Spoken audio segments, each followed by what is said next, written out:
It's just different.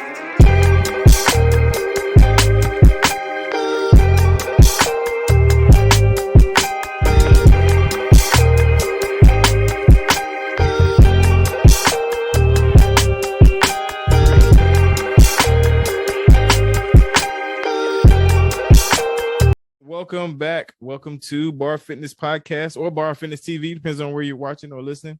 I am your host, DeAnn Estes, and this is the B.A.R Fitness Podcast. I want to, first of all, shout you guys out, man. This is Blitz Week, and this is the week that we want you guys to sign up to the E2M program.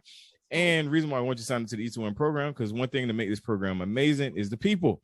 And so I actually had a special guest, surprise guest, pop in on me. We got some wires crossed, but we're going to make it happen. But I have on none other than DeAnn. How you doing? I am great. How are you? Oh, I'm doing wonderful. Wonderful. Like I said, this is a pleasant surprise. So I'm going to jump right in. We ain't going to waste no time. I want to hear your fitness journey prior to E2M. Okay. Prior to E2M, I actually was a fitness manager. I had worked in the fitness industry for 25 years. And I was previously fit and healthy. I transitioned from that line of work to another industry in 2016, and just gradually my fitness level changed. COVID came in, and that just brought everything to a screeching halt because I was so used to going to the gym. Mm-hmm. And then I just found myself just like having this magnetic force to the refrigerator. It was terrible. Just constantly eating, filling up a void. So I knew that I was not in the shape that I used to be in. Part of me was like, well, you're older now, you're going through menopause. You kind of accept these things, but I was not really accepting it. I was not feeling that at all. And then Robin Thompson, she started E2M last June, I believe. So I started with a personal trainer and spent over almost $600 that month. And this is how much weight I lost. So that's zero. I was getting fit, I was healthier. Sure.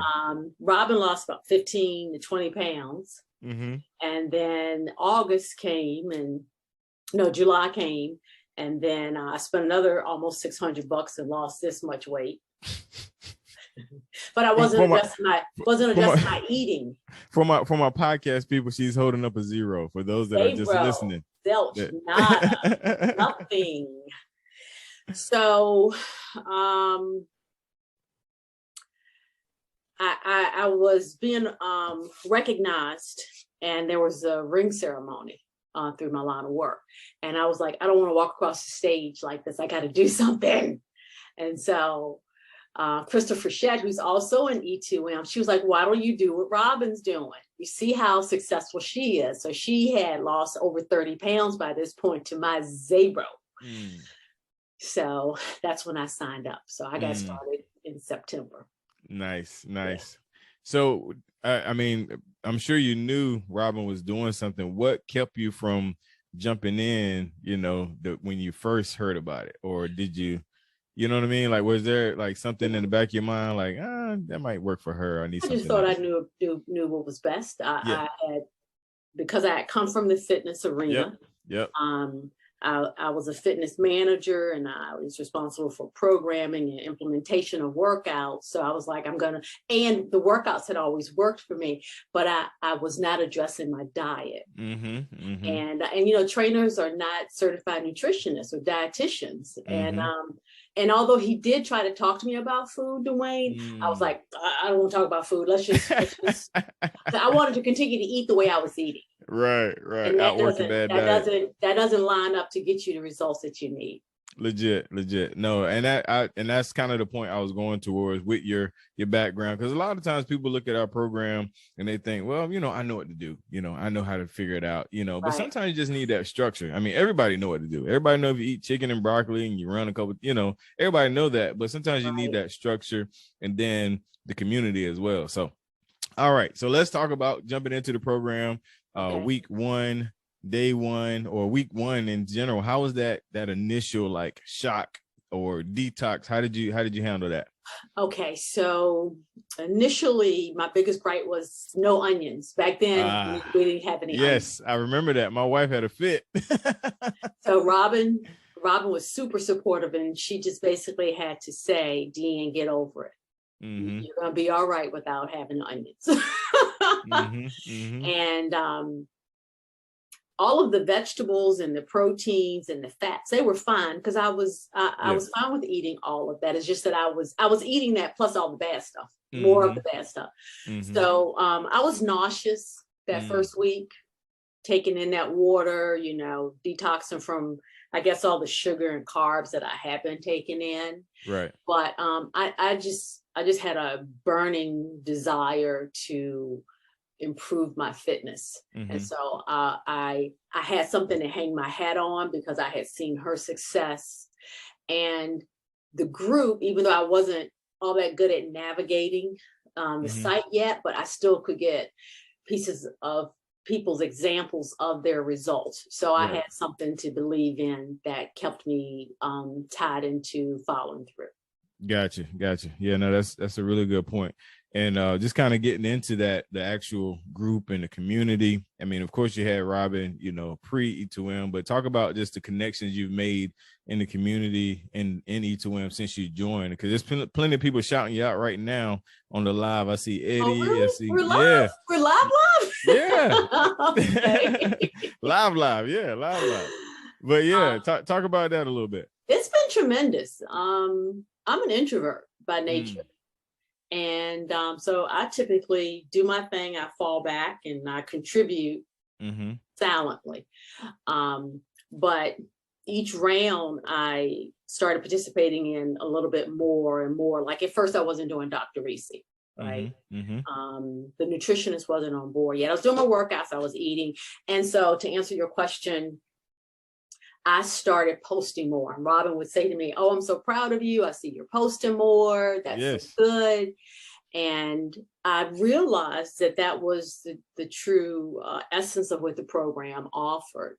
Yeah. And so people like Eddie and Jennifer Conquest that I don't know, but she was like huge when I first came in because she was working towards that, losing her 100 pounds. You and LC and Barrett and V, you know, these people, I don't know you guys, but you were like these beacons of light for me that motivated me to, I'm like, okay, I think that I have the foundation to get to where they are, so I'm going to continue to work to get there. And now, you know, like I did my first meetup in Virginia Beach, so I got to meet a lot of people. So I didn't know Eddie was from Hampton. And I'm here in Richmond, Virginia, you know, so we're talking a 2-hour, right, if that. Just and he works in Richmond. And then Crystal Elder, she comes from Fredericksburg. She works in Richmond every day. And I mean, I could just call out a whole bunch of different names, but it was just really, it's really been good to have that connection. People who we all have different goals, but a similar goal in that we want a level of health and wellness to be better.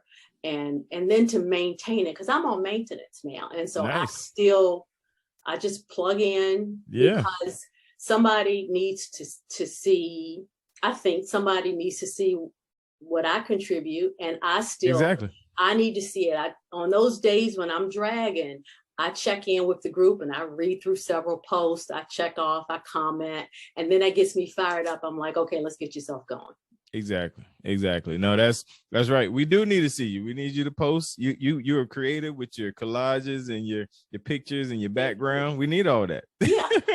Well, I love to see what other folks are doing. So I'm like, well, I want mine to kind of look interesting too. That's right. It does for sure. So before we get out of here, I always give my guests an opportunity to speak to someone that may be an introvert like yourself, you know, a fitness background. What would be your words of encouragement to get them to join the program, since this is technically Blitz Week? Well, I have a couple of people who I've influenced to join, and they want to see themselves be more consistent. So for people like that and people who are looking at the program, I would definitely encourage you to do it, to really ask your family to support you and to not do things that would derail you with your eating. If you can, cook the meals which you eat for your whole household, and then maybe add the carbs for them, but so that you're not eating grilled chicken and they're having fried chicken, for example. Right. I don't see how that could work. So, asking your family and friends to support you, and that will just help go a long way. And then just get plugged in, stay plugged in, because there's so much support in the group for people that are just like you, that you can identify with, that will kind of, pull you along until you get to that point where you really have your mindset on track, where you're self-supportive in the efforts that you're doing. Love it. I love it. Good deal. Thank you so much. Again, this was a pleasant surprise. Glad I was able to make this happen. And I want to thank you for your time. Shout out to everybody watching and listening. Make sure you check us out. The Bar Fitness Podcast. The podcast is a daily podcast you can catch on your favorite podcast catcher. The YouTube channel is interview style. We interview wonderful E2M folks every week, twice a week, Tuesdays and Thursdays. So make sure you guys like, subscribe, and comment. And I love to end the show the same way. Remember 1 Timothy 4:8, the physical body, Paul said, it's good to take care of the physical body, but we must also take care of our spiritual body as well. So until next time, you guys, God bless, and we are out. Awesome. It's just different.